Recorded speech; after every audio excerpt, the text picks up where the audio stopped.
16મી સદીમાં જે ગુજરાત સમૃદ્ધ હતું એ ગુજરાતની આજની 2025ની હાલત શું થઈ કે એક ગરીબ માણસે 2 કિલો ઘઉં કે ચોખા સસ્તા અનાજની દુકાનેથી લેવા હોય તો માણસને ધક્કા ખવડાવે, અપમાનિત કરે, આજ આવજો, કાલે આવજો, અંગૂઠો નથી લાગતો, અહીંયા સિક્કો કરાવો, અહીંયા સિક્કો કરાવો, સોગંદનામું કરાવો, ફોટો પડાવો, ધક્કા ખવડાવે, અપમાનિત કરે. પણ એક લાચાર ગરીબ મજૂર નાના માણસને 2 કિલો 4 કિલો ઘઉં ચોખા જેનો હક છે પેટ ભરવાનો, એ હક આપવામાં આવતો નથી.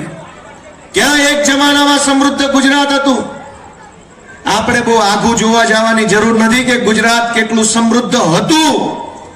અહીં અમદાવાદથી આગળ લોથલ, હડપ્પાની સંસ્કૃતિ, ઈસવીસન પૂર્વે 2000 વર્ષ પહેલા ત્યાં સભ્યતા હતી.